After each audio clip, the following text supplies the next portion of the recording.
A police officer was patrolling the snowy ridge when he saw smoke rising between the pines. He thought it was just another abandoned car fare until he heard scratching, then whimpering. Inside the burning truck bed, 3 German shepherds were tied, muzzled, and left to die. What happened next will make you cry and believe in second chances again.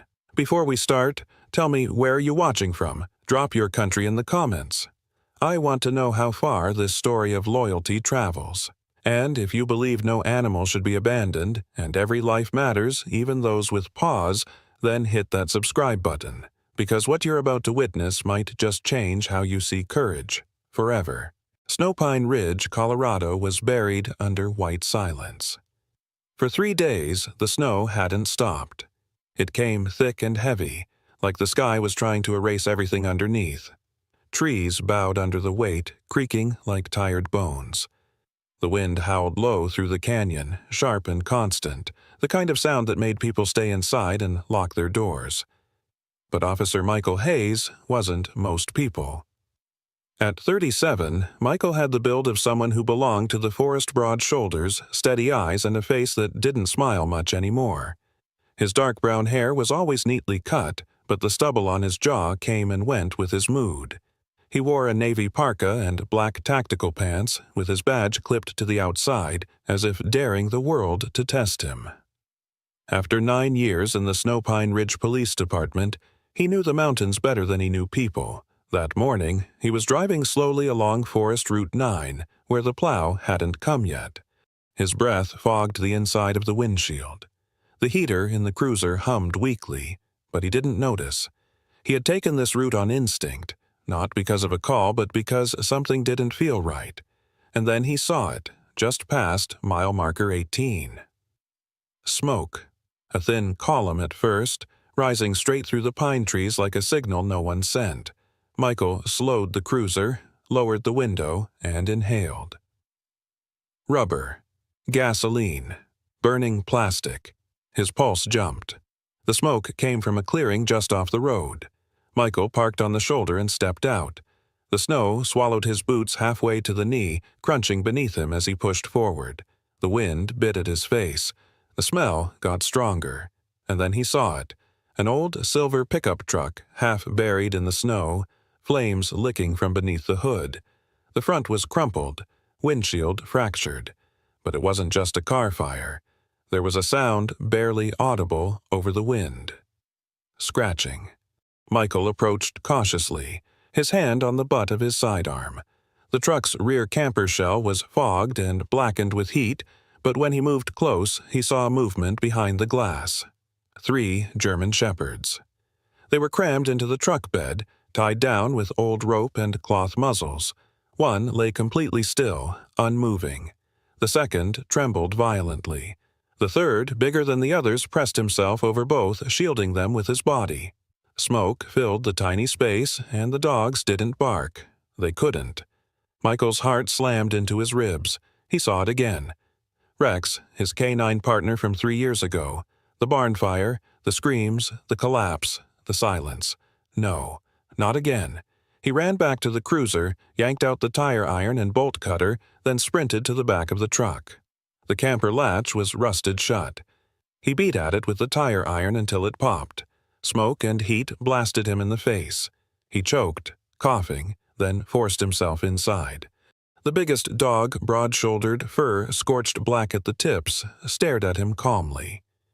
Bear, Michael would later call him. He didn't move until Michael cut the ropes, then stepped aside for the others. The second shadow was older, thinner, his fur graying along the muzzle. He was the one scratching at the truck wall. His back leg was soaked in blood. Michael freed him gently, whispering reassurance the dog couldn't hear. The third scout was the smallest, young, barely a year old. Thin, shaking, his amber eyes wide with terror. But he didn't thrash. He just looked at Michael, pleading. Michael reached in, wrapped an arm around him, and the truck groaned. The flames reached the cabin. "No time," Michael muttered. With all his strength, he grabbed Shadow under one arm and Scout under the other. Bear leapt down himself. They stumbled through the snow, and seconds later the truck exploded behind them, casting a fireball into the gray sky. Michael shielded the dogs with his body as metal rained down. They were alive. Half a mile away, in a little house tucked just behind the tree line, Ellie Shaw, 10 years old, watched the sky burn orange through her window. Her green beanie slipped over her eyes as she pressed her nose to the frosted glass. Petite and freckled, Ellie had a stubborn glint in her hazel eyes and wild strawberry blonde curls that refused to stay tucked. 3 days ago, while sledding against her mom's orders, she'd seen that same silver truck parked in the woods. No plates, no driver, just sitting there oddly tilted in the snow. She'd heard something strange, like a scratching. She told her mom, the store clerk, even Deputy Holt. No one believed her. Ever since her dad vanished in the woods last winter, people thought she was coping, just seeing things, but she knew what she saw. Now the woods were glowing. Ellie's heart pounded. Her sketchbook slipped from her lap, landing open on the floor. Crayon strokes showed a truck, 3 dogs behind glass, and fire curling around them. "I knew it," she whispered. The animal clinic on the outskirts of Snowpine Ridge sat low to the ground, its roof heavy with snow. The parking lot lit only by a flickering porch light and the soft red glow of Michael's cruiser. A wooden sign swung gently on rusted chains. Dr. Harriet Moore, DVM, Compassionate Care since 1998. The letters had faded in the mountain wind over the years, but the warmth inside was still intact. Michael stepped through the front door, his arms aching. Bear limped beside him, the big dog refusing to be carried despite a nasty burn along his side. Shadow, older and injured, lay in Michael's arms, his breathing shallow. Scout was cradled against Michael's chest like a child, his muzzle trembling, paws drawn close to his belly. Behind the counter stood Dr. Harriet Moore, a woman in her late 50s with a sharp bob of iron-gray hair and glasses that slid to the tip of her nose when she read. She was tall, thin, with the permanent posture of someone used to standing 12 hours a day. Her face was lined, but not unkind. She spoke little, but when she did, her voice carried weight. Born and raised in the Colorado Highlands, she had treated everything from house cats to half-frozen moose calves dragged in by rangers. Her late husband had been a police officer, lost to a winter avalanche during a rescue call since then. She had an unspoken loyalty to every uniformed visitor who came through her door. She took one look at the dogs and didn't ask questions. "Back room," she said, motioning toward the double doors behind her. "I'll get the kits." 2 vet techs appeared from the shadows. One was a young man with a buzz cut and nervous hands, Tyler, new to the clinic and barely 20. The other, Maria, was a calm, round-faced woman in her 30s with a thick braid and gentle hands that knew exactly where to press without pain. Bear refused to leave Michael's side, growling low when Tyler tried to approach. It wasn't a threat, just a warning. Michael crouched beside him, his fingers lightly brushing the dog's scorched fur. "He's protecting the others," Michael muttered. Dr. Moore nodded. "Let him stay close. That one's seen things." Scout wouldn't stop shaking. Maria took him gently and wrapped him in a heated towel, whispering softly in Spanish as she checked his paws. His eyes darted everywhere, every sound made him flinch. But when Shadow whimpered, Scout turned toward him and let out a tiny, breathless whine. Shadow, despite the pain, lifted his head. He licked Scout's muzzle once, then collapsed again. The connection between them was clear. This wasn't just a group of dogs. It was a family. Across town, in a cluttered bedroom filled with colored pencils and crumpled paper, Ellie Shaw sat cross-legged on the floor, uploading a drawing to her mom's old laptop. Her green beanie was still on, and her cheeks were flushed with excitement. The sketch showed 3 dogs, one large, one limping, one tiny standing in a wall of fire. She titled it, "They were left to burn, but they survived." Underneath, she wrote, "I saw this truck days ago. No one believed me. But someone saved them." Then she hit post. She didn't tell her mom. Carla was still asleep after another graveyard shift. But Ellie had something else in mind. She grabbed her coat. tiptoed outside and biked through the snow. It took her nearly 20 minutes to reach the animal clinic, her breath fogging under the scarf. She hid behind the dumpster until the last car left, then snuck around the side, peeking through the back window. The dogs were there. She recognized them instantly, especially the smallest one, Scout. Inside, the examination was nearly done. Dr. Moore stitched Shadow's hind leg with slow precision. Her eyes narrowed behind her glasses. "These dogs weren't just abandoned," she said. "Look at these rope burns, these muzzles makeshift. Somebody didn't want them barking or fighting." Michael's jaw tightened. "Any way to track them? Microchips?" "Already scanned," Tyler said. "Nothing." Dr. Moore stood. "I've seen this before. They're trafficked. Backyard breeders, maybe worse." Michael didn't respond. His hands clenched at his sides. The room suddenly felt colder. Then the phone rang. Tyler picked it up but didn't speak. After a moment, he frowned and glanced at Dr. Moore. "Doc, it's some guy asking if any survivors were brought in from the fire today. Said he's with a rescue group from Boulder, but didn't give a name." Dr. Moore reached for the phone, but the line went dead. Michael turned slowly. "Did he say what kind of survivors?" Tyler shook his head. "Just that. Any live ones. That's all." Michael stepped out into the lobby. His breath was shallow. The truck hadn't been just abandoned. Someone wanted those dogs gone, burned, erased, and now someone knew they'd survived. Outside, behind the dumpster, Ellie leaned closer to the window, eyes wide. Inside, she saw the smallest dog Scout trembling in a heated kennel. She tapped the glass softly. Scout's ears twitched. He turned, blinked, and stilled.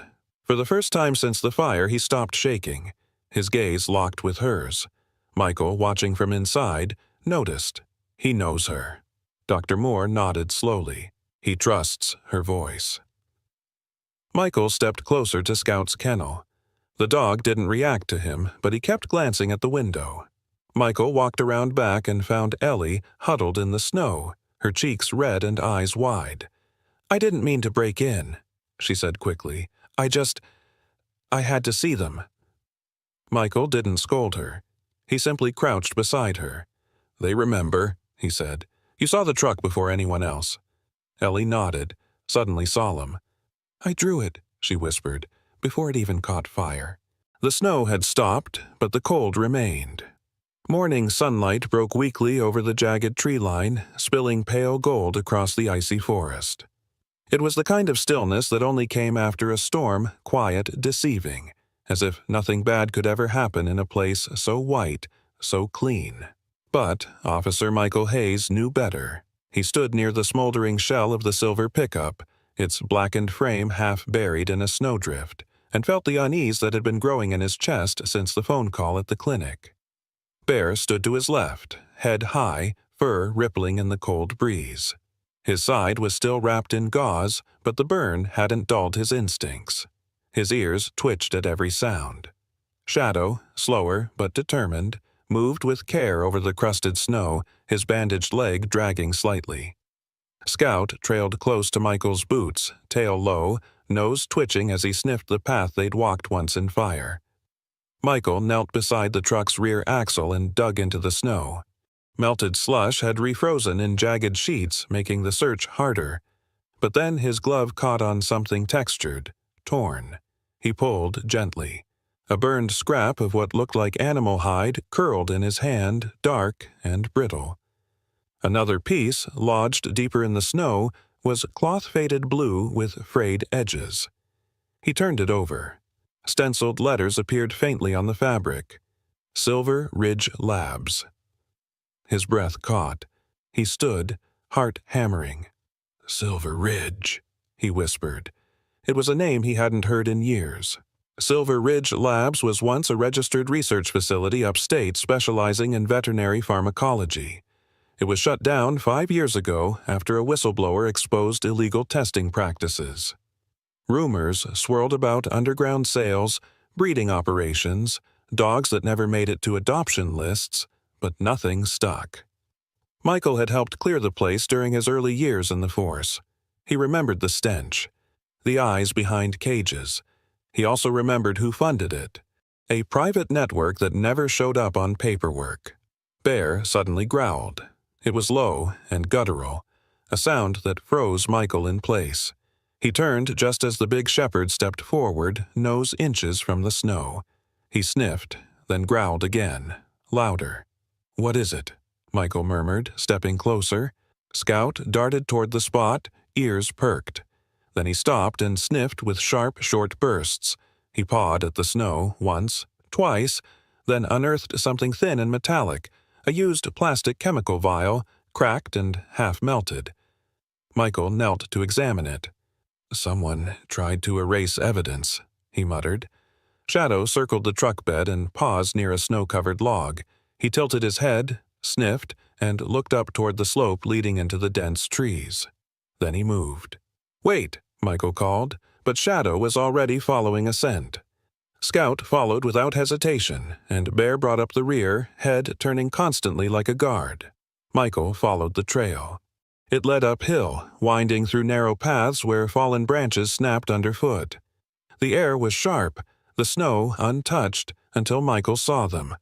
Footprints. Human. 2 sets. One heavier, one lighter. Recent. Shadow stopped beside them and let out a soft bark. His eyes met Michael's. There was no mistaking it. Someone had been here. Back in town, Ellie sat on the couch with her knees pulled to her chest. Her green beanie lay beside her, her hair unbrushed. Across from her, Carla Shaw paced the living room, coat half-zipped, phone in hand. Carla was 42, tall and lean, with tired blue eyes and a voice that always sounded like it had just whispered something to itself. Years of single parenting and night shifts had carved quiet grooves into her face. She was a private woman, cautious and slow to trust. But now, she was scared. Someone had knocked on their door the night before. Not loud, just 2 soft taps. When Carla opened it, a man in a black jacket stood on the porch. He didn't speak, just looked at her with eyes too calm. He said, "Tell your daughter to stop drawing." Then he left. She hadn't slept since. "I'm taking you to Aunt Ruth's," Carla said, shoving a bag full of Ellie's things into the car, "just for a few days."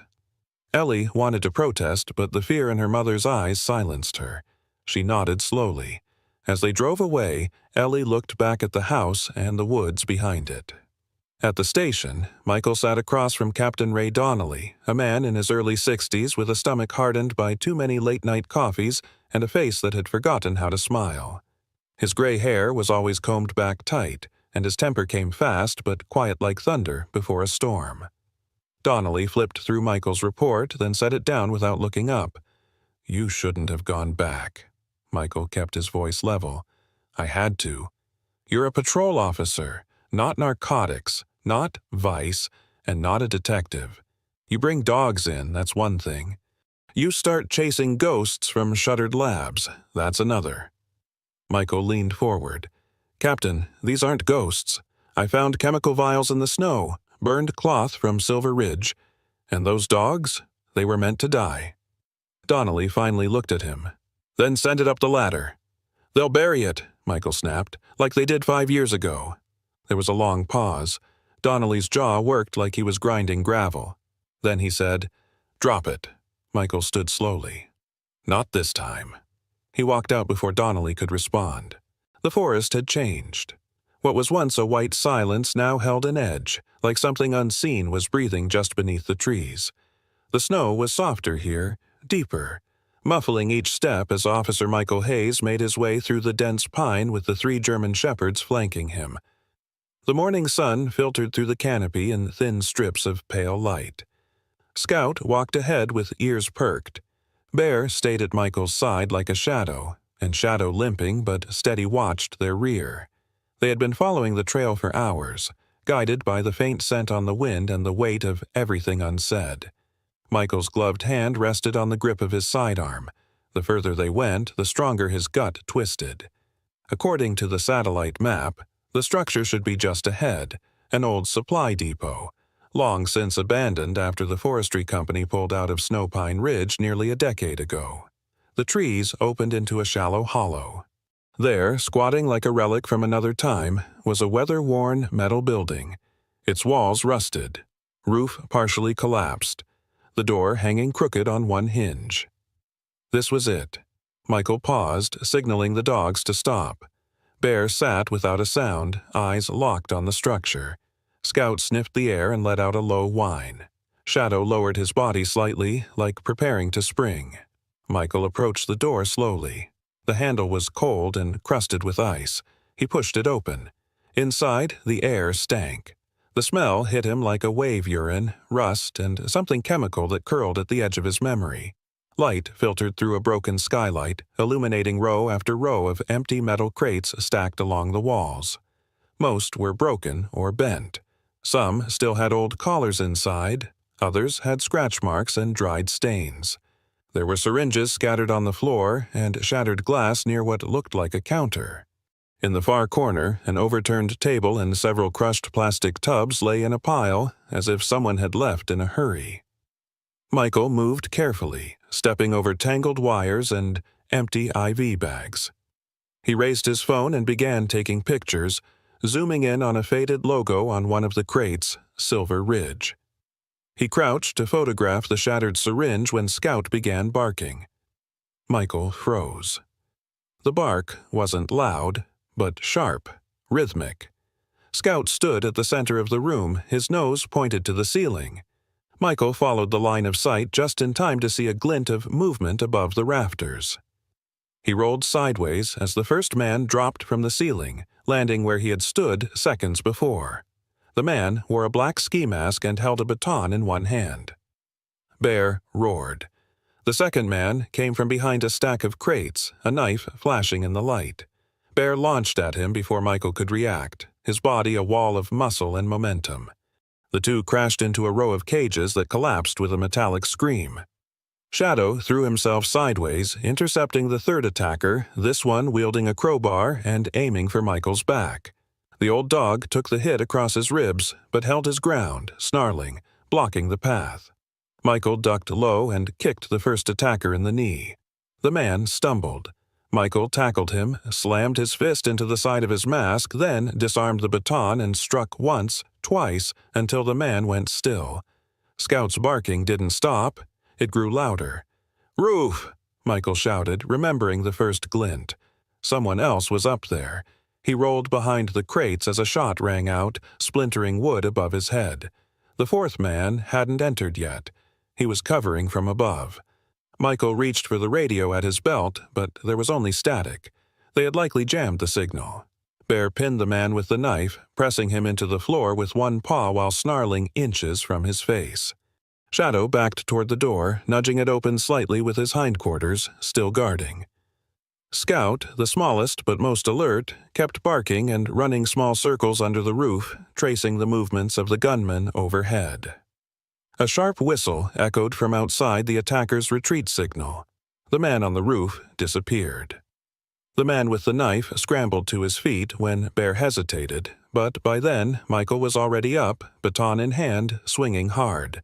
The man dropped, groaning. The room fell into silence again. Heavy breathing. The wind howling through the broken walls, and the quiet, heavy stink of the place. Michael looked at bear blood on his muzzle but standing firm. Shadow was panting hard, ribs heaving from the impact. Scout was still trembling, but his eyes sparkled with focus. That night, back at the clinic, Michael stood in the hallway as Dr. Moore applied new bandages to Shadow. She didn't say much, just worked with steady hands and a jaw set in tight concern. The other two dogs lay curled up nearby, resting, but alert. Just then, his phone buzzed. It was a message from an unknown number. "You're not the only one watching. Stop digging, or we bury more than dogs." Michael read the message 3 times, then deleted it. Across the state line, in a small newsroom filled with stacks of old files and the soft glow of computer screens, a woman sat cross-legged in her chair, scrolling through a list of contacts. Clara Rivera, 28, was sharp-jawed and sharp-tongued, with almond skin, jet-black hair cut just above the shoulders, and a voice that could carry across rooms when she chose. She worked for an independent investigative blog known for publishing stories others wouldn't touch. Clara had been following rumors of a black market kennel network for 6 months. Trafficking show dogs, failed military canines, even lab animals. No arrests, no leads. Then she found the photos Michael had uploaded to the internal police system, ones he didn't know were flagged by external monitoring. She picked up her phone and dialed. "Officer Hayes?" she said when he answered. "You don't know me, but I think we're chasing the same ghost, and yours just screamed." The first rays of sunlight broke across the frozen horizon like blades through fog. It was a bitter morning, the kind where snow didn't sparkle. It just lay heavy, smothering sound and memory alike. Officer Michael Hayes stood at his kitchen table, a lukewarm mug of coffee in one hand, his other scrolling through files on his tablet. A dog tag lay on the table beside him, scorched at the edge, the engraving barely legible. Property of Silver Ridge, handler K. Thorne. Clara had found it. After their tense first call, she drove overnight from Denver to Snowpine, her old Subaru packed with cameras, folders, and a sense of purpose that outweighed sleep. She arrived wearing a brown wool coat too big for her, black jeans, boots scuffed from fieldwork, and a messenger bag bursting with notes. Clara Rivera, now standing in Michael's living room, had dark circles under her eyes, but her voice was clear, clipped, and laced with controlled urgency. "I pulled DMV records, military archives, even private security firm databases.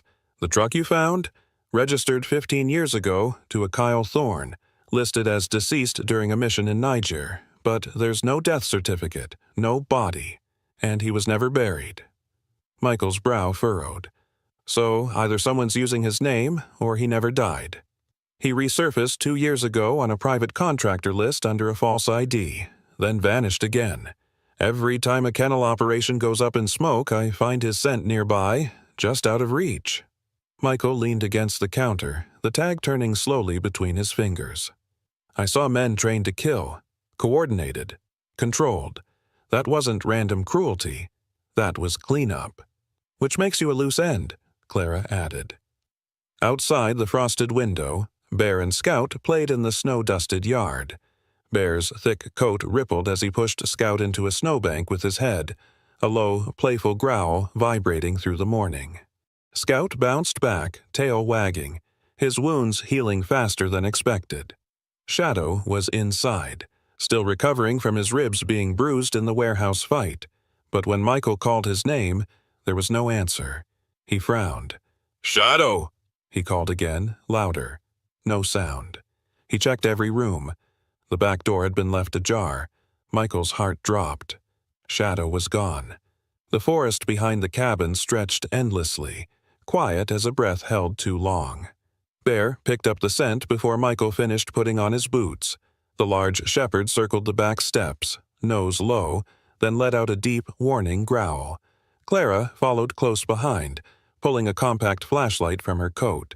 Scout stayed on Michael's heels, his smaller frame shivering slightly from the cold, but his nose twitching in rhythm.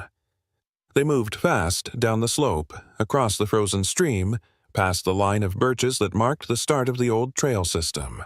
Tracks were hard to follow in the fresh snow, but Bear didn't need much. He grunted and pulled, leading them through thick underbrush and over a collapsed fence. His ears pointed ahead, sharp as blades. Scout stopped suddenly. He sniffed a patch of disturbed snow, then barked once. Michael crouched.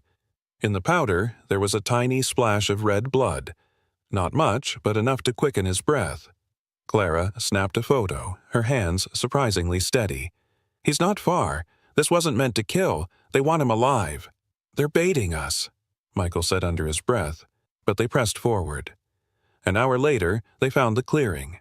An old ice fishing shack, weathered, windowless, half sunken into the snow.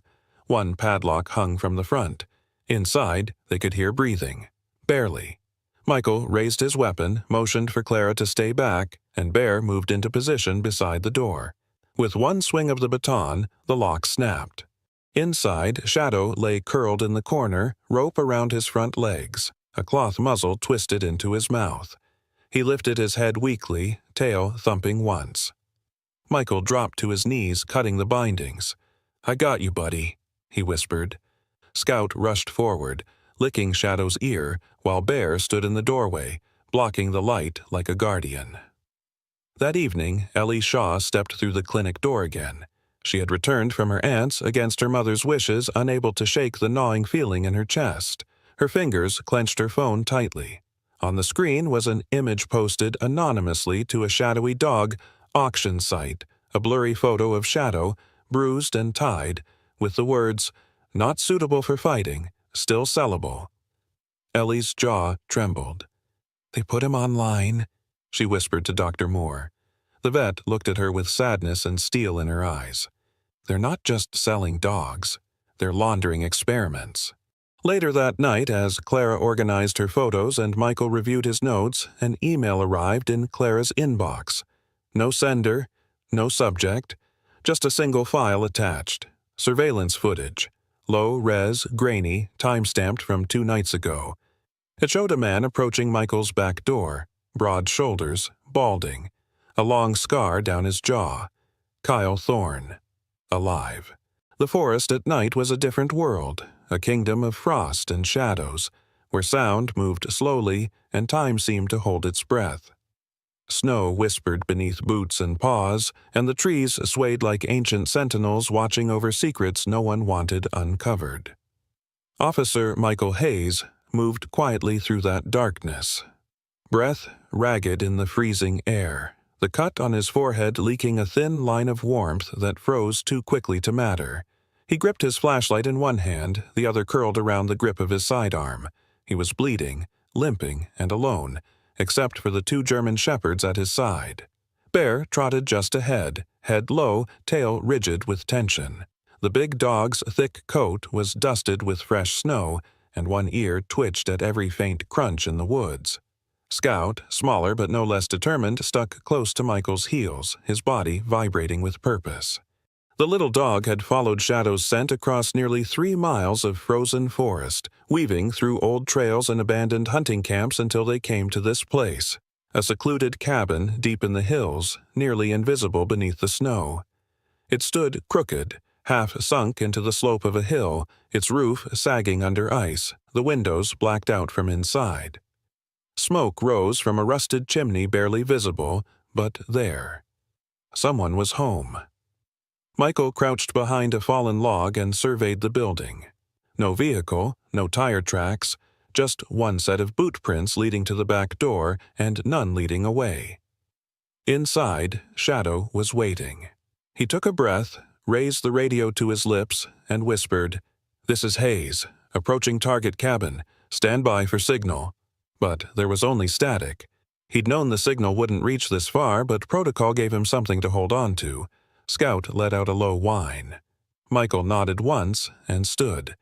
They moved together, man and dogs, through the snow, ghosts in blue and black, silent and focused. At the back of the cabin, Michael found the door cracked open, a pale yellow light flickering inside. He motioned for Bear to stay, then nudged the door with the muzzle of his weapon. It creaked open. The first thing he saw was a man, slouched in a chair beside a wood stove, eyes closed, rifle resting across his lap. Mid-30s, unshaven, hair matted under a beanie. Thin build, pockmarked face, boots still on. Michael stepped inside slowly. Then he heard it. A soft, choking noise from behind a curtain strung up in the far corner. He moved past the sleeping man, boots silent on the wood floor, and pushed the curtain aside. Shadow lay there, bound again, blood dried around one ear, muzzle torn but eyes burning with recognition. He tried to rise but collapsed. Michael knelt beside him. "I'm here," he whispered, slicing the rope with his knife. "You held on. I'm here." But the moment the rope snapped, the man stirred. A creak of wood. Then a sharp inhale. Michael turned, but not fast enough.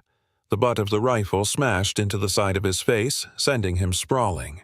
His vision blurred. He felt blood in his mouth, tasted iron. Shadow lunged. The injured dog, weak and wounded, still had fight left. He launched himself into the attacker's legs, toppling the chair. They crashed together in a mess of limbs and snarls. Shadow bit deep into the man's arm, drawing a scream. Michael staggered to his knees, aimed, and shouted, "Down!" The man froze. Bear charged through the doorway like a freight train, teeth bared. He stopped just short of the scene, standing guard, hackles raised. The fight was over. Later that night, back at the clinic, Michael sat on the floor beside Shadow's kennel, one arm wrapped around the dog's neck. Shadow lay with his head on Michael's knee, chest rising and falling slowly. The bond between them was no longer just one of rescuer and rescued. It was something forged in cold blood and loyalty. In another room, Clara sat cross-legged on a stool, her laptop open. She had uploaded a 60-second video of the rescue carefully edited, blurring the attacker's face, focusing on Shadow's courage and Michael's quiet grit. She didn't expect it to spread fast, but within hours it did. The comments poured in: veterans, K-9 officers, rescue volunteers, all sharing it. Hashtags emerged. Local shelters reposted it. One of the nation's largest animal advocacy groups reached out with a message: "We want to help. Keep us informed." And somewhere in the city, a man in uniform watched the footage on a private line. Deputy Chief Morgan Laird, early 50s, tall with broad shoulders and close-cut white hair, sat in an office lit only by a desk lamp. Laird was known for his blunt manner, iron ethics, and disdain for paperwork. He'd once shut down an entire precinct for corruption and had been quietly following Michael's case since the first hospital report came in. He leaned back in his chair, cracked his knuckles, and muttered, "You're not wrong, Hayes, but you're outnumbered." Then he picked up the phone. Scout, the smallest, had curled up against Shadow's side and refused to move. After the rescue, he had led them back through the woods without hesitation, tracing the same path by smell alone. Now he rested quietly, one paw draped over Shadow's shoulder, breathing in sync with his friend. Bear, ever the sentinel, lay near the door, ears twitching, muscles still tense. But his eyes followed Michael wherever he went. They didn't need words. The pack was back together. For now. The snow hadn't stopped falling all morning, but it felt different this time. Thicker, faster, like a warning whispered by the sky. Michael stood on the porch of the mountain cabin, adjusting the sling on his left shoulder. The bruised ribs from the cabin fight still ached, and his cheek was swollen where the rifle stock had caught him. But he wasn't thinking about pain. He was watching the woods. Shadow lay at his feet, eyes scanning the tree line. Scout sat pressed against the cabin wall, tail still but alert. Bear paced in slow arcs near the steps, his paws almost soundless on the packed snow, ears cocked forward. Something was wrong. Inside the cabin, Clara worked furiously at her laptop. The room was cluttered with open folders, wires, and battery packs. She had set up a makeshift command post in Michael's living room, using a series of portable routers and signal boosters to connect with her server in Denver. Clara wore her usual field coat, weatherproof, overstuffed, and covered in lint hair tied back in a loose bun. Her eyes were locked on her screen as she downloaded raw footage from a hidden camera she had placed days ago in the warehouse they'd discovered. And there it was, a man with a long scar along his jaw, standing in the center of the dog cages like he owned them. Kyle Thorne. Clara hit save just as her phone buzzed. A notification from a public live stream popped up. Breaking. Girl streams rescue convoy at Snowpine Ridge. Clara clicked. The feed came from a shaky phone, held by none other than Ellie Shaw. Ellie stood bundled in 3 layers of clothing, holding her mom's phone with both hands, eyes wide as a line of vehicles crept up the mountain road behind her. Snow clung to her lashes, and her voice trembled slightly as she spoke. "I'm back near Officer Hayes's cabin. That's them. That's the rescue team. They've got supplies and the dogs are okay. He saved them again. If anyone can stop this, it's him. Don't turn away. Someone has to care." More than 40,000 people were already watching. Back at the cabin, Bear stopped pacing. He froze. Michael turned. From the east, through the tree line, black shapes emerged, silent, staggered, moving with eerie precision. 6 men, all dressed in tactical black, rifles slung, masks up. The same formation Michael had seen in Thorne's file private military pattern, modified. Kyle Thorne walked at the center. He wore a snow camo jacket, gray gloves, and a bulletproof vest with no markings. His beard was trimmed, his movements calm. The scar on his jaw looked deeper than it had in the video. His eyes met Michael's from across the yard. He didn't speak. He just raised his hand. The team split. Michael didn't wait. He turned back inside. "Clara, down!" The glass behind him shattered.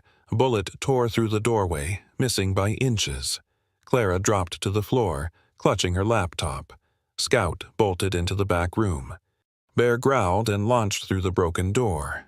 Outside, chaos. Shadow followed close behind Bear, his gait slower but determined. Michael grabbed his sidearm, fired twice toward the tree line, then ducked. More gunshots rang out. Clara crawled toward the hallway, dragging her laptop by the cord. Her voice shook. "They're here for the footage. You got it uploaded?" "Half of it. Signal's cutting." Michael grit his teeth. "Then stall them." Outside, Kyle raised his weapon and approached the porch. Bear charged. The impact was brutal. Bear's shoulder hit Thorne's ribs, sending both crashing into the snow. Thorne rolled, trying to raise the gun, but Bear was faster. He bit down on the man's wrist, forcing him to drop the weapon. Thorne yelled more in rage than pain. Behind them, 2 more mercenaries tried to flank the cabin. One rounded the corner, spotting Clara through the window. He raised his rifle, but Shadow appeared first. The injured dog threw himself through the shattered glass, hitting the man square in the chest. They both went down, the rifle spinning out of reach. Clara screamed and scrambled back, but the second attacker reached for her. Scout shot out from the hallway, teeth bared. He lunged at the man's boot, biting hard. The attacker kicked, but Scout held firm until Clara slammed a metal flashlight into the man's head from behind. He dropped. In the basement, 2 local children who had been sheltering since the first explosion twins named Noah and Tessa, both around 8, watched with wide eyes. Their father had been a search and rescue volunteer who went missing weeks ago. Michael had taken them in until their aunt could be reached. When the gunfire started, Scout had run straight to them, barked once, and nudged the hidden trapdoor open with his nose. Now, as bullets cracked overhead, Scout led them through the trapdoor, down the hidden root cellar tunnel that emerged behind the hill. Snow fell gently outside. The children followed Scout in silence, hands on his back. Back at the cabin, Michael tackled the last of the attackers as Clara smashed the laptop to destroy the hard drive. Glass, snow, and blood mixed across the floorboards. Outside, Bear stood over Kyle Thorne, breathing hard. Thorne's face was red from the cold, his eyes dazed. When Michael emerged from the wreckage, he saw Bear still pinning the man to the snow. He raised his sidearm. Thorne sneered. "You think this ends here?" Michael's voice was hoarse. "No, but you do." The sirens were already approaching. In the distance, flashing lights cut through the trees. Rescue, media, reinforcements. Ellie's live stream had done its job. The storm had passed. For the first time in weeks, the sky above Snowpine Ridge was clear-washed in pale blue and brushed with soft wisps of cloud. Sunlight glittered across the snowbanks like crushed glass, and the town square shimmered with fresh snow, untouched and waiting. A wooden stage had been erected beside the courthouse, modest but proud, draped in navy and gold fabric, flanked by flags fluttering gently in the cold breeze. Folding chairs formed neat rows in front of it, already half filled with townspeople bundled in coats and scarves. Children sipped cocoa from paper cups. Reporters whispered into microphones. Cameras clicked quietly. At the center of it all stood Officer Michael Hayes, in full dress uniform, his service medal polished, his expression composed but tired. Standing at his side were Bear, Shadow, and Scout, each wearing new harnesses fitted snugly around their shoulders, engraved nameplates glinting in the light. On each leather strap, in quiet silver lettering, was the phrase, "Still here." Bear stood tall, calm as ever, a quiet pillar of strength. His coat had grown thick again, the patch where the fire had singed him now regrown in darker, coarser hair. He didn't fidget or bark.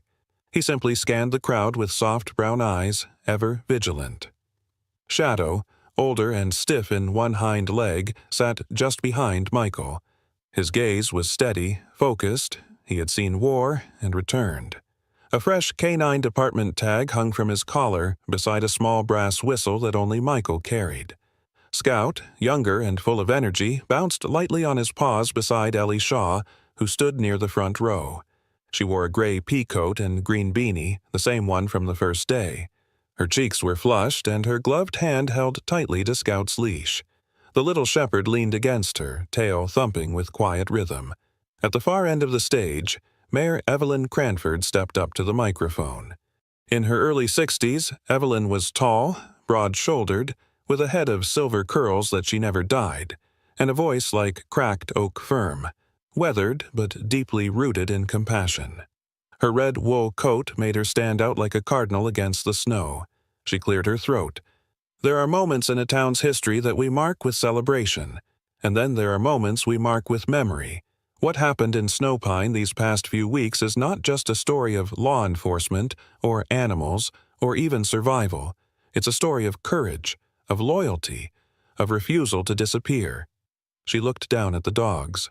They were left for dead, but they lived. They were hunted, and they protected. And now they remain, not as victims, but as symbols. The crowd clapped. Some stood. One child started crying. It was that kind of day. After the ceremony, people gathered for warm cider and quiet conversations. Photos were taken, Michael with the dogs, Bear posing beside a young firefighter who had lost his leg in a rescue operation, Shadow lying down next to two wide-eyed K-9 trainees from the academy, and Scout licking cocoa from Ellie's mitten. Dr. Harriet Moore was there too, wrapped in a thick green parka and wool gloves, her silver bob tucked beneath a fur-lined hood.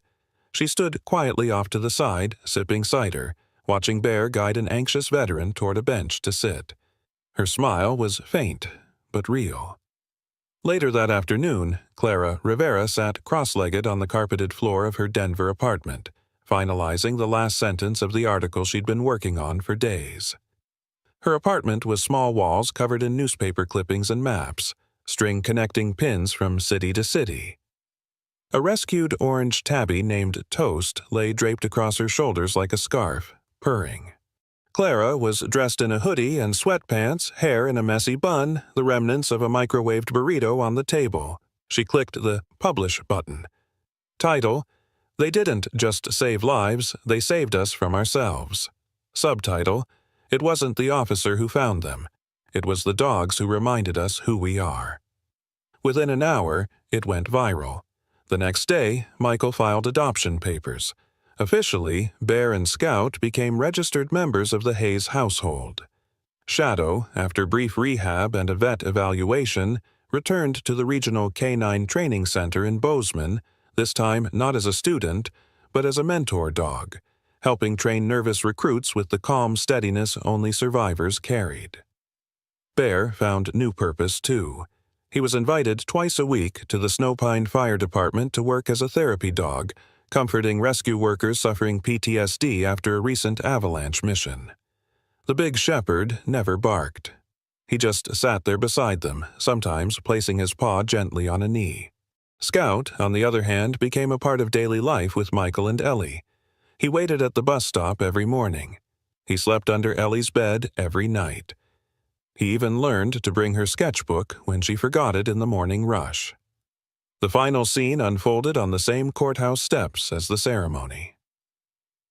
Michael stood there alone, holding Scout's leash as snow began to fall again. Soft, slow, like the closing breath of winter. His uniform coat fluttered gently, and his face looked upward toward the gray sky. A moment passed in silence. A voice behind him broke the quiet. "You're not done, are you?"